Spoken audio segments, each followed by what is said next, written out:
Great. Hello, everybody. And we are live now. Yes, just confirming. Hello, everyone. Welcome to all of our viewers and our listeners. I'm Mara Kronenfeld, UNRWA USA's Executive Director, and so happy to be here with Scott Anderson today.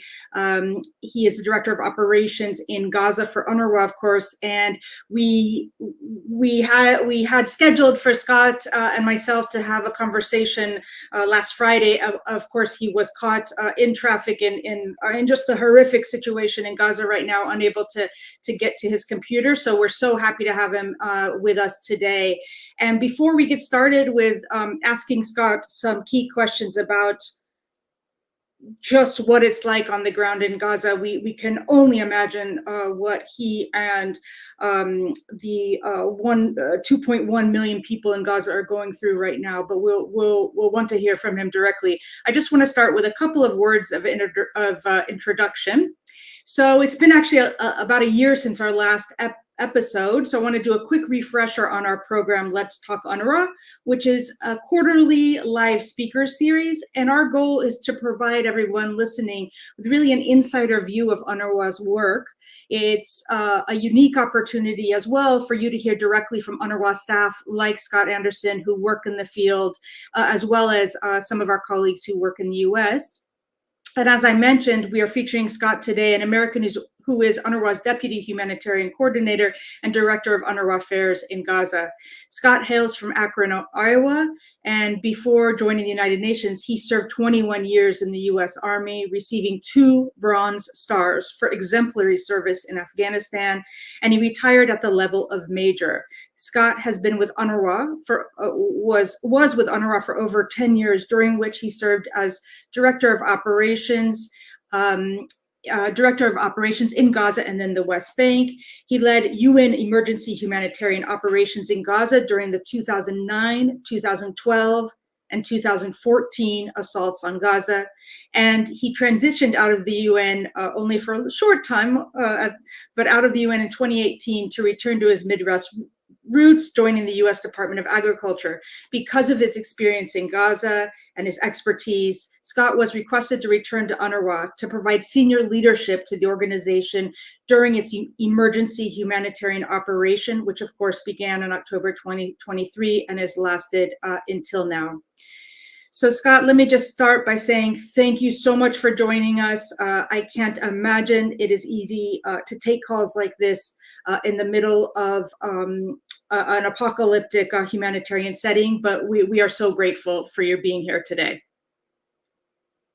Thank you, Mara. I'm very happy to join. I appreciate the opportunity to speak with you and to people in the United States and to try to convey a little bit what we're experiencing here in Gaza.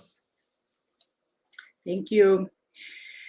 So Scott, my first question is really, obviously an American, you're working in Gaza. Can you walk us through what a day is like in Gaza right now, how the situation on the ground is impacting daily life for those citizens who are Palestinians in Gaza and for UNRWA staff as well? And what is needed most urgently, I should say, to address this current crisis?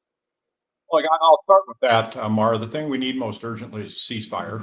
The hostages to go home and people in Gaza to begin rebuilding their lives.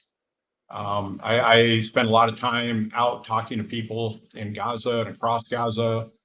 And these are people that need everything. They need food, they need water, medicine, shelter, soap, literally everything. But the first thing they always ask for is, when will this end? When will there be a ceasefire? When will this end? Until that comes, which we all hope it will come very soon, as we're now 10 months into this very long conflict in Gaza. Until then, UNRWA, as well as the rest of the humanitarian community, we spend our day doing everything we can to help people meet their basic needs. 2 million people every day need food. 2 million people every day need water. They need medical care. They need access to shelter. The very basic things that any of us somewhat probably take for granted as we go, through our normal day. Because of the way the conflict has evolved, and especially since the operation in Rafah started, we've all struggled to get aid in at the scale needed to take care of the basic needs of the population. UNRWA's role is we basically provide for the refugee community. It's about half the population, give or take. And so we endeavor to feed 1.1 million people and to provide shelter for 1.1 million people. We have more than that in or registered at the UNRWA schools that are undamaged across Gaza. And then to work with others to provide water and to try to get trash picked up and get the sewage network working. And where strength really shines is in logistics, which is moving food and helping with cargo, but also in healthcare and primary healthcare in particular. We see more people now than we did before October 7th in our health clinics. Our health staff are doing an amazing job. The logistics team are also doing an amazing job. I mean, all the staff are doing an amazing job. But this, it's against a context where all 2 million people that are in Gaza, or 2.1, have been displaced. And most have been displaced once a month on average. So they've been displaced 9 or 10 times since the conflict started. And displacement sounds very sterile and nice and neat, and it's anything but that. It's very chaotic for people. Sometimes they have enough warning to take things. Sometimes they have enough warning to just take whatever they can grab, which is often just their children. So every time somebody is displaced and they have to move, it reduces their worldly wealth a little bit. I talked to a family in Gaza City probably a month or so ago who said that they can't afford to move again. They can't afford to displace. They simply don't have the means to do so. So where they are is where they're going to be. So for all the people in Gaza, for the Palestinians, refugees and non-refugees, every day for them is just trying to find food, trying to find water, trying to find a bathroom, trying to find a shower.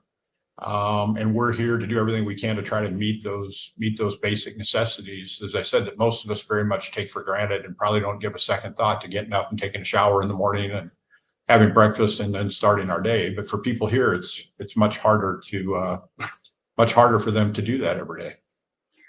Thank you, Scott, for painting this detailed and really devastating picture of what it's like on the ground. And let me just speak to one of the first comments you had, which is, what needs to be done first and foremost. And you said, first and foremost, we need a ceasefire, and we need a ceasefire now. And I want to call on all of our listeners today to advocate to their representatives for an immediate ceasefire in Gaza. You can actually go to UNRWA USA's website, unrwausa.org, press on advocate, and there are 2 letters ready to go for you. One of them is demanding a ceasefire in Gaza. Those will go directly to your representatives. We ask everyone to do this. Please contact your representative now. And something that you mentioned, that we can hardly even use the word displacement anymore when you're seeing, like you said, families being forced to move some 9 or 10 times in as many months. And even the UN Secretary General had mentioned that these families, these civilians, are like pinballs in a pinball machine, trying to being forced to move as new threats come at them. And I'm wondering right now, where are the vast majority of these displaced people, these families? Where are they right now? What percentage of families, of individuals, have been displaced of that 2.1 million population? And what kind of area is most of that population situated in now? Sure. So, there's probably 2.1 million people still in Gaza. Some have left, and unfortunately, many have lost their lives. And just about all of them have been displaced at least once, multiple times. There's a very small area in the middle of Gaza, Deir Bella, and I'm sitting just north of there as I talk to you. And most people there have not yet been displaced. That's the only place in Gaza that really hasn't been touched significantly by the conflict that's gone on. But from where I sit, and then if you move south toward Khan Yunis, the vast majority of the people are there. And we think there's 1.6 or 1.7 million people. It's a pretty small area. If you do the math, it's about 30,000 people a square kilometer, which is not a lot of space for each individual. So that's where most people are. now, and it's, for them, it's a very difficult thing, and it's very congested. I mean, you mentioned that I missed Friday because I was on the road or was trying to get back to my computer, and things very much move at the pace of a donkey here. Right? I mean that quite literally, because on the road there are donkey carts or carts pulled by a donkey, and they're all kind of lined up, sometimes side by side or behind each other, and you go as fast as a donkey goes. There's no way to get around them. They don't speed up. I mean, donkeys just kind of have one speed, which is forward, and they just sort of plod along, and that's how fast you go. So it's incredibly densely populated. It's almost hard to describe what it's like to move here. I go in from where I'm staying to the office I work out of at one of the UNRWA health centers early every morning, and it's not bad. It takes me maybe half an hour to get in. It's not terrible. And it takes maybe 2 hours on the way back because you just have a lot of people and a lot more donkey carts, and it just takes a lot more time. And when you have the bulk of the population, I think it's probably somewhere in the neighborhood of 40 some odd square kilometers is where the bulk of the population is. Gaza itself is 365 square kilometers. Wow. So it's a very small area that has a whole bunch of people that are just trying to find safety for themselves, for their families, for their children. And it's in a very, very difficult environment for them. Wow. Wow. So, and I think you had said, and I'd read earlier, something like 30 to 40,000 people per square kilometer. Is that right, Scott? Yeah. So I'm trying to imagine, I was just trying in my mind to think of a setting in the US so Americans could understand. But I remember thinking about a 14 square mile location might be Atlanta Airport, and at one point there were some, and that was like something akin to the Moasi area, and there were some 1.4 million people in the space of Atlanta Airport. So this is just to give an order of scale about what we're talking about in terms of the concentration of people. Just unimaginable. And in this area, how are people living? Are they living in tents? Are they living in hollowed out buildings? Are there UNRWA shelters that are still available to take people in as damaged as they are? Where are they living? How do they use the restroom? What kind of showers? What kind of water is available? Food available? Yeah, so people live where they can. Sometimes we're in an UNRWA school. Sometimes schools are undamaged. Sometimes they are damaged, and people just try to make the best they can. Some people live in tents. Some just in makeshift plastic structures, and some just have a piece of tarpaulin and some wood, and it's just enough to keep the weather off them. Try to stay out of the sun. Gaza is very hot in the summer, and what most people are doing now is trying to stay cool. It's you talked about showers and bathrooms, and there aren't enough of any of those. So a lot of people spend a lot of time trying to find a bathroom. People do wash in the Mediterranean, which is not ideal because it's salty and you get salt water, which you're not really clean. And there's been an increase in the prevalence of skin disease, especially among children, because there's not enough soap. There's not enough hygiene items for people. If you go to the doctor and you have a skin condition, they'll give you ointment and tell you wash your hands as often as you can during the day. Right? That's generally kind of the treatment you get. Which is hard to do if you don't have soap. Yeah. So it is very difficult. And then speaking to health, I guess more broadly, the health environment that people live in is incredibly difficult. We see an increase in the prevalence of hepatitis A. I mentioned the skin disease, a lot of upper respiratory infection, watery diarrhea, and then most recently polio was confirmed an active case in Gaza the first time in over 20 years, I think nearly 25 years. So we're trying to get ready to ramp up with WHO and UNICEF to do vaccination campaign for all the children under 10 in Gaza. But it's just difficult, especially when you're this close together. It's hot. There's not enough water. Every time, we talked about the impact on people of moving, but every time there's an evacuation, we also lose access to water generation, right? And it's not something easily replaced. I mean, Gaza is essentially a desert. Right, or it was a desert, so there's not naturally a lot of water, and it's very difficult. Before this round of evacuations, people had access to maybe 3 liters of drinking water a day, and I suspect that's gone down now.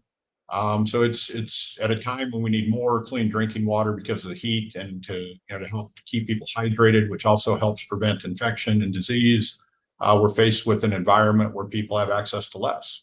So it's pretty dire for most people every day, and pretty gruesome. I wouldn't say gruesome, just pretty dire. And food is kind of what they can get. We do a pretty good job of getting flour in to the community, and flour is a very important part of the diet for people here in Gaza. And we need to really, increase the ability to get in fresh fruit and vegetables, especially in the north of Wadi Gaza. But we just don't see people getting the diversity of diet that they need, and often they aren't getting just a number of calories they need from any source. So it's pretty tough for them every day. Yeah, my colleague, our colleague Hani El Mathoun, whose parents are in the north of Gaza, and we think about them and pray for them and the rest of his family every day. He just posted a picture of 2 apples, which were the first apples his family had in 10 months. So that really hit home for me about how infrequent, as you say, fruit and vegetable, certain food items are, especially as you mentioned in the north. But as I think about, polio now, it was preventable. It's now in Gaza, first time, as you say, in 25 years.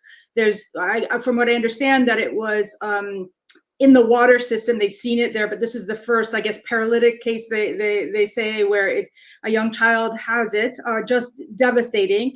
And I understand that as you mentioned, UNRWA and World Health Organization and others are trying to vaccinate children. What does this operation look like? Have vaccines actually gotten into Gaza? Is there difficulty getting vaccines into Gaza? Are the Israeli authorities letting these in? And what is the rate that you're able to vaccinate people? Will it meet the need given the infectious nature of polio? Oh, Scott, try again. I just lost your audio for a second. Shoot, it just went out. I could barely hear you. We'll try. Can you hear me now? Yeah, perfect. Is that better? Perfect. There we go. I guess muting and unmuting is the equivalent of turning your computer off and on to solve a problem. Whatever you need to do. Yeah. So as I was saying, it's unfortunate. We do have an active case of polio, the first time in 25 years, 10-month-old child. It's paralytic polio, so it's very likely the child could end up paralyzed for the rest of their life. And this is something that's preventable. They do a really good job of tracing the genetics of where it originated. They think it's been here since September of 2023, came from the North Sinai, most likely. So we're going to have to do some work to address the challenge. We need to vaccinate all children under 10, 2 rounds of vaccine, which is essentially 2 drops of the vaccine for each child. There's 680,000 children, I think, give or take, that will need to have access to the vaccine. UNICEF is doing a lot of work around bringing in the cool boxes and the cold chain, and they'll bring in the vaccines as well. The government of Israel has been very cooperative in helping us try to address this, to get the equipment in that we need, to get the vaccine in that we need. And, we welcome that approach. Diseases don't know borders. So it's in everyone's interest to, in the region, to make sure that we address this as quickly as we can.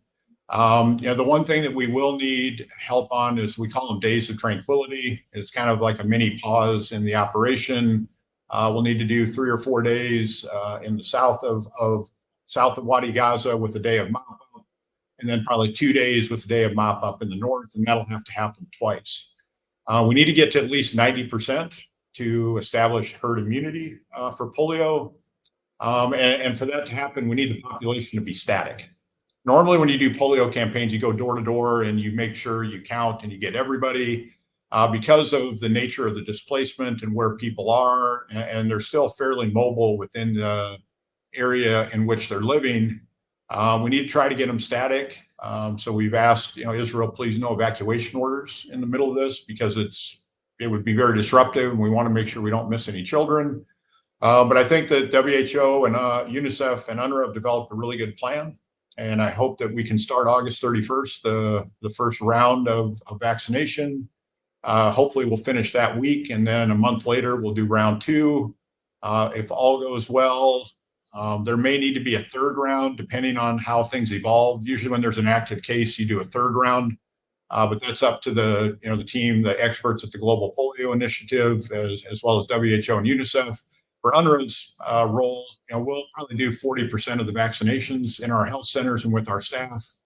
So we are very excited that we can help help do this because it's very important for children.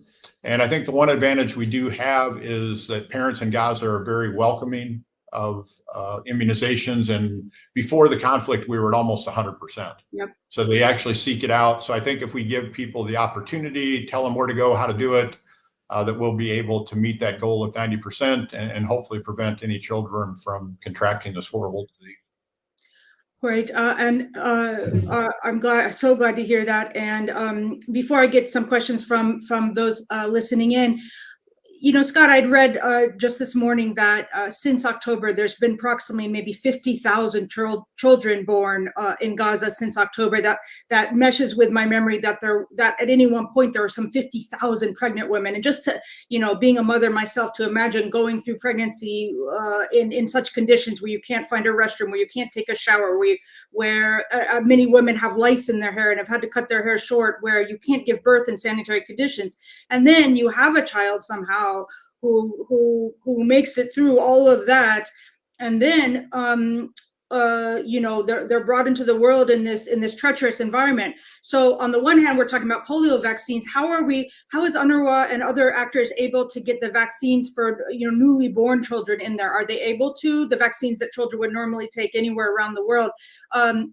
Is UNRWA and other partners able to get those vaccines to newborns as well as polio? So lost you again, maybe just where you are or something. Can you hear me now? Yeah, now I can, yeah. Okay. UNRWA has a long history of working with partners, UNICEF in particular, to bring vaccines into Gaza. As I said, we were at almost 100% prior to the conflict. So that program continues of newborns and others getting their vaccines. We all know measles, mumps, rubella. I mean, we've all, with children, have gone through this.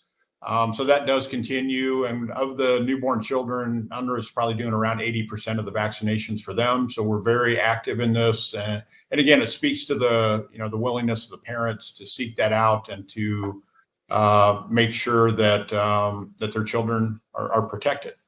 I think that when we talk about women having children in Gaza, I don't know if everybody understands, most women choose to have their children by cesarean section for a variety of reasons.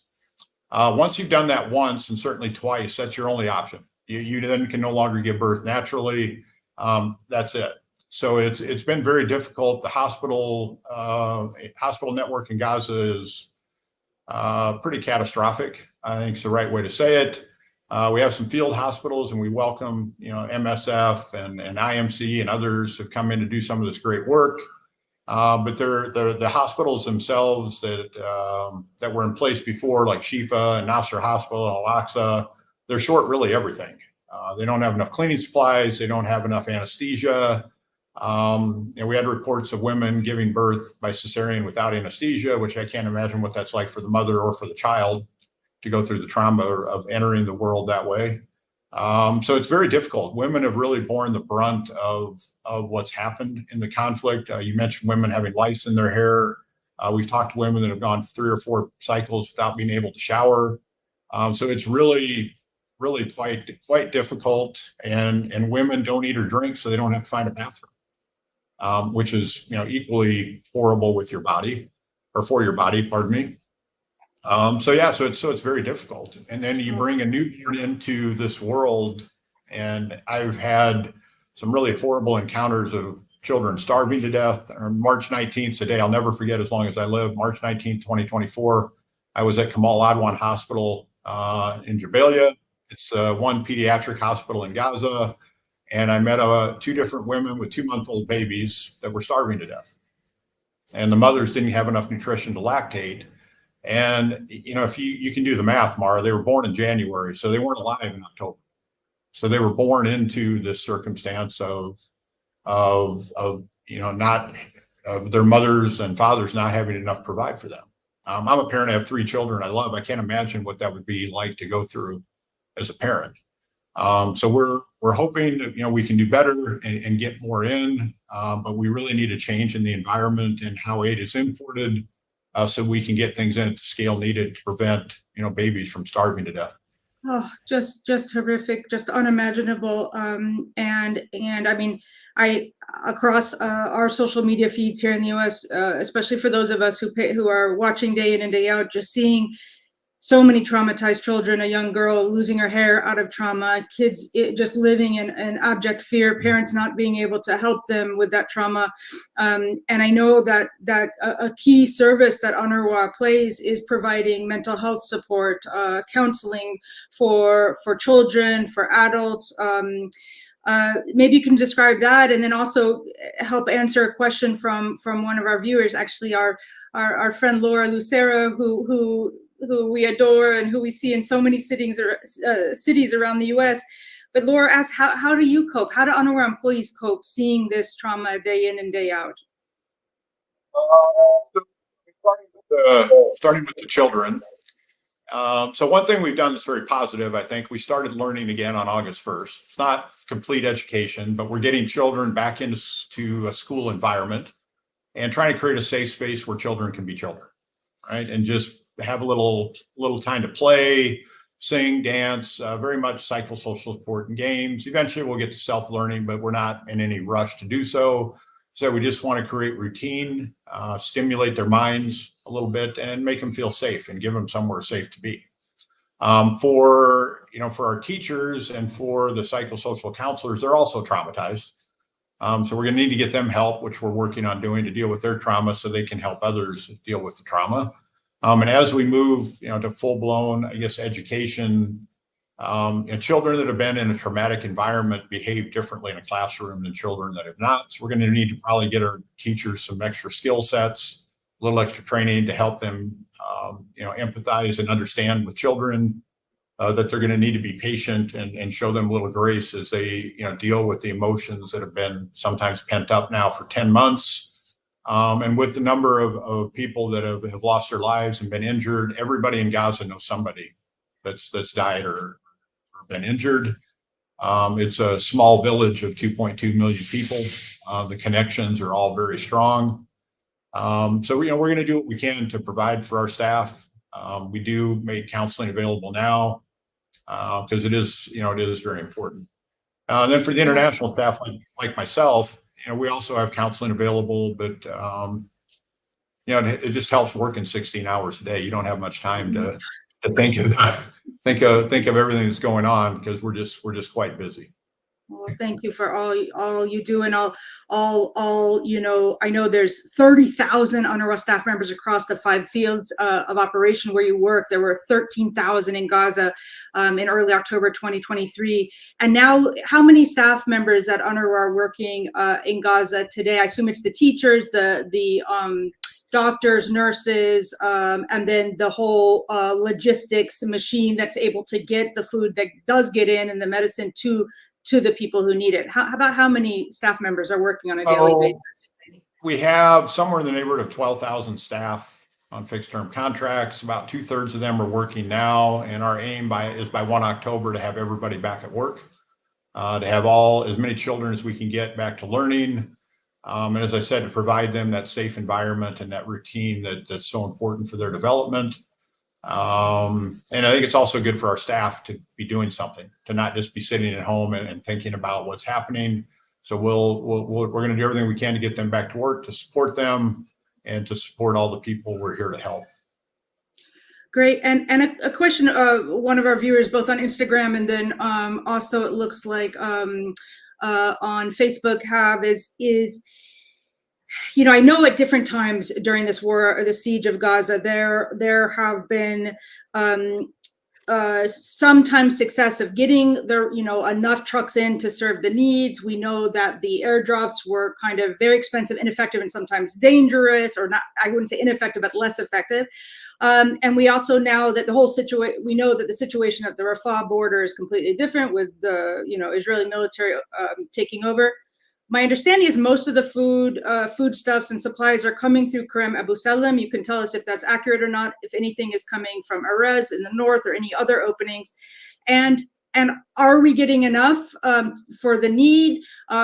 If not, what are the main blockages? What is keeping UNRWA from getting the resources it needs at the volume it needs to help as many people as possible? So you are correct that the bulk of food comes in through Kerem Abu Salem. When you lean forward, Scott, it's a little better. Okay, good. Try again. Sorry. Okay, good. You are correct that when the bulk of the food that we bring in comes in through Kerem Abu Salem, and that serves as the main entry point for supplies, not just food, but all aid for south of Wadi Gaza. And south of Wadi Gaza is where the vast bulk of the population is, about 1.8, 1.9 million people.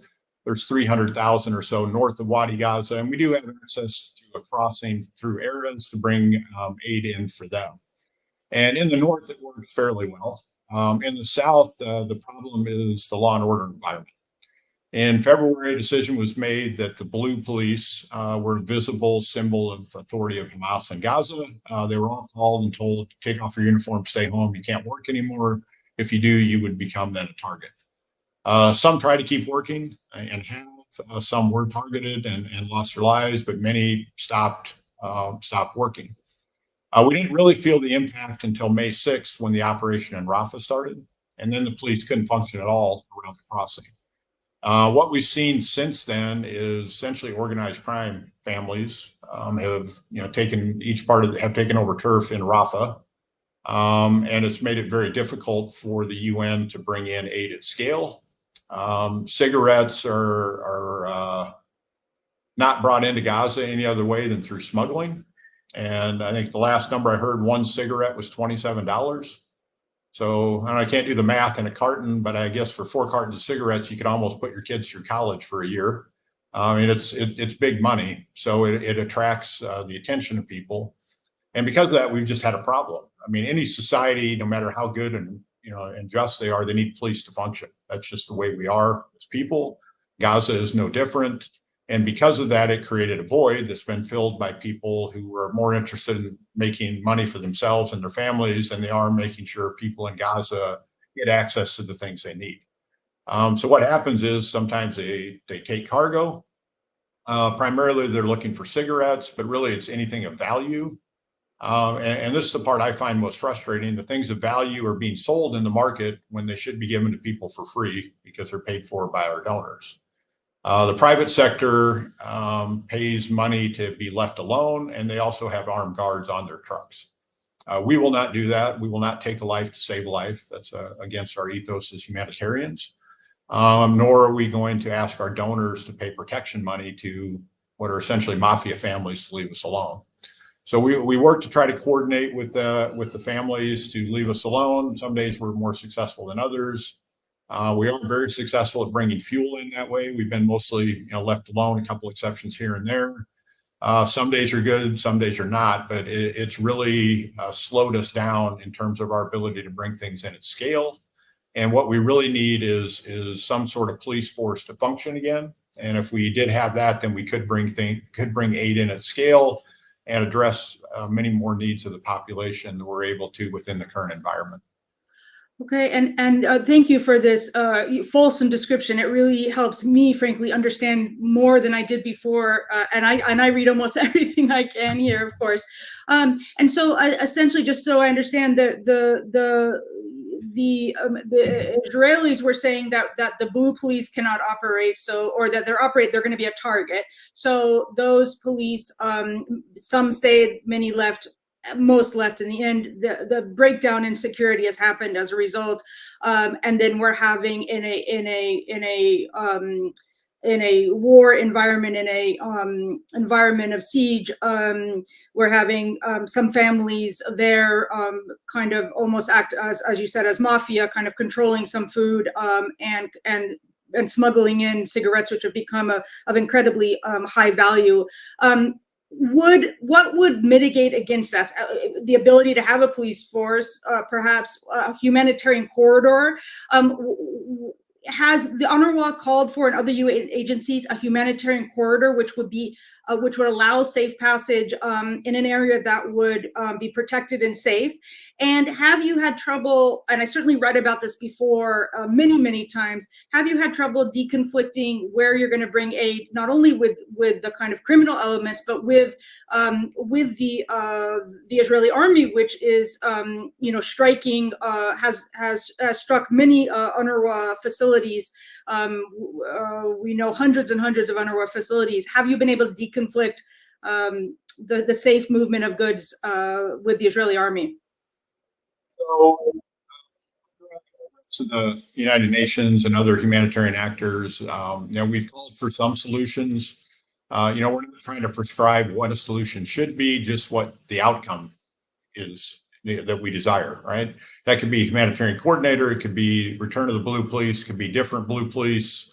As long as we have somebody that's securing our routes for humanitarian aid or our corridors, as well as our fixed sites like our warehouses, we'll accept that solution. So we do call for that. We briefed many of the member states, as well as including the government of Israel, on possible solutions, and hopefully we'll be able to figure one out as we go forward. And deconfliction has been sort of an ongoing challenge, I guess, for us. On the whole, I think everybody's trying very hard. We're in a very small, constrained space, and the problem is when there are mistakes made, they're catastrophic. We've seen that with what happened with World Central Kitchen in April.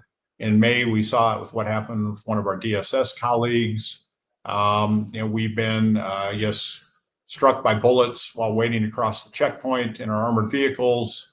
So it's a very, complex and difficult environment. We're all working together to try to make it safer, to make the deconfliction process work better. And that's I'm talking about international staff movement. Now, the other part of that is our schools that are serving as designated emergency shelters, hospitals, health centers, all these kind of things. And unfortunately, what's happened is far too often the battle has shifted to where it is near one of the schools or where it is near a hospital or a health center, or we just have civilians trying to find a space that's safe for themselves and for their families, right? We all want to keep our children safe. I mentioned I have 3 children, no different than any other parent. I want my children to be safe. And what's really needed is we need all parties to the conflict to respect the sanctity of the schools, the hospitals, health centers, wherever people are trying to seek shelter. If everybody involved in the conflict can do that, then people could be safe. So that's always our message. We tell everybody to please, stay away from the schools, stay away from the hospitals. We had a lot of schools struck in July, almost one every other day. There were a lot of reports of Hamas command centers in schools, and that's why I say it's all parties. Everybody involved in the conflict just needs to stay out of the schools, stay out of the health centers, stay out of the hospitals, and let people who are just trying to find safety actually find safety. Yep. And just for a moment, we have a viewer listener who's asking, what can they do? We have a huge community, Scott, in the U.S. I'll tell you, watching the siege of Gaza, we have seen our community of support grow from some 5,000, about 6,000 donors in October of 2023 to the end of the year of 2023, some 72,000 donors. We probably have, I haven't gotten the latest count in 2024, but something in the nature of 90,000 donors. And so Americans are very keen to support UNRWA, to support the life-saving humanitarian mandate of UNRWA. But they're asking what else can they do? And so I'll just take a moment to say, while we have this captive audience, to say, please go onto UNRWAUSA.org, go to advocate. Yes, demand a ceasefire from your elected representatives, a ceasefire now. That's really the surefire way to stop the killing of innocents right now. 2 is we have another ask, an advocacy action on our website, which is to ask for the restoration of U.S. funding to UNRWA. This is extremely important. Of the 16 countries that paused funding to UNRWA earlier in 2024, 15 of them. So of the 16, 15 have come back in, including the United Kingdom. And the only country of those 16 that hasn't come back in yet is the United States. So we do ask Americans to please call on your government to restore the funding that the U.S.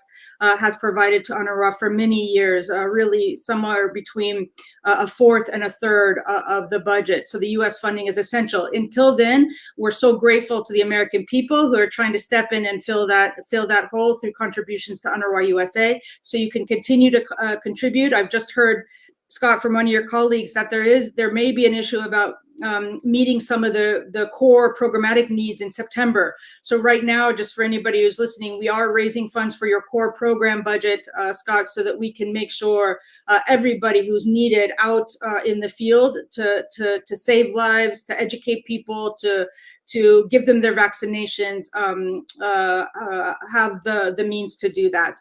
So again, please go to UNRWAUSA.org/advocate, and then please continue. Thank you so much, your generous contributions.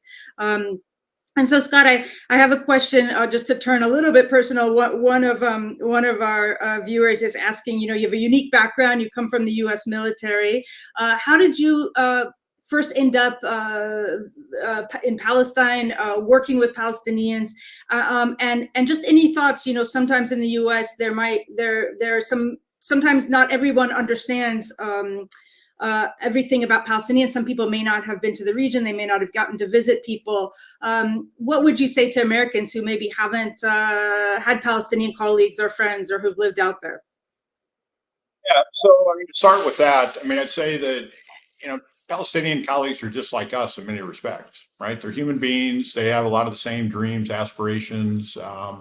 Family is very important. Faith, religion is very important. And they all want what we want for their children, have better opportunities than we have. I found Palestinians to be very warm and welcoming.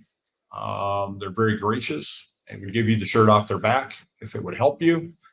And I very much have enjoyed working here. I met my wife here, who's from Miami. I think it was sort of fated, Gaza. So it's a very special place for both of us. And I've, I guess, devoted quite a bit of my life to being here and trying to help people. But they're just like us. And I think that if you meet with them and talk to them, you'll find that for the most part, they're not all that different. And I do encourage people to do that. Please do meet with them, reach out, interact. And you'll find that there are a lot of commonalities. So my first exposure to this conflict, I was a senior in high school, and I would think I was like a credit short in social studies to graduate. And this teacher, Wanda Phillips, assigned me a project of essentially how do you make peace in the Middle East, which is a pretty tough subject, but it was very eye-opening then. And that was in the 80s. Things have changed quite a bit since then. But then, I spent 21 years in the Army. And in the Army, you get a lot of leadership training. The military, U.S. military generally, they have a very fantastic professional development program, and they teach you all about leadership, which is how to influence others through providing purpose, motivation, and direction so they can accomplish a mission. But often in the military, it's just about following orders. But those skills that you take translate very well to a context like Gaza, to UNRWA, where you know how to run a staff, you know how to run a big budget. I will say I kind of fell into UNRWA sort of by accident. After I retired from the Army, I was working in Saudi Arabia for the U.S. government. I saw a job with UNRWA and it looked really interesting, and said I had a little exposure when I was in high school, which had been many years before. And I applied, and here we are. I guess the rest is history. There's something very compelling about people here, both in Gaza, West Bank, but also in Israel. Many great friends on all sides of the border, all sides of the conflict. And I always just find it very fulfilling to be here and to try to help people get through this horrible crisis, and then hopefully have a meaningful opportunity to start rebuilding their lives. God willing, I hope so. Thank you so much, and thank you for sharing your background. I guess maybe my last question for you today is given that you're speaking to an American audience here, what would you say is most important for Americans to understand about the crisis in Gaza right now, about what's needed, either from a funding perspective, what are the goods and services most needed, or from an advocacy perspective, if you can talk directly to the American people through us, what would you like to say to them? First, thank you to everybody that joined today, and thank you to all the generous donors. Without your contributions, we can't do anything. And the needs continue to grow the longer the conflict drags on.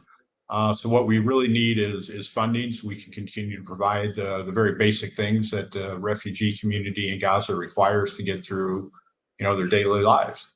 And there's a long list of things, and Mara, you mentioned a couple of very good advocacy points. The number one thing, as I mentioned at the beginning, I'll say again, is a ceasefire. That needs to happen. The hostages need to go home. There needs to be respite for the people in Gaza and a chance to begin rebuilding. Until that happens, everything else is just kind of putting a Band-Aid on a very large wound. So those are the two big things, that we need funding and we need a ceasefire. And I would ask everybody to help with both those. Reach out to your elected official, try to help bring about a ceasefire. And until then, please continue to fund UNRWA. The needs of the people on the ground are significant. They continue to increase. And we want to do everything we can to make sure their basic needs are met while they wait for that ceasefire to come and things to change.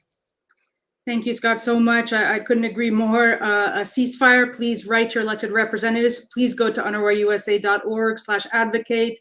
And there are 2 letters you can send. One is demanding a ceasefire now. And again, the other is demanding the restoration of U.S. funds to UNRWA. In the meantime, UNRWA USA will do everything we can to try to fill that gap.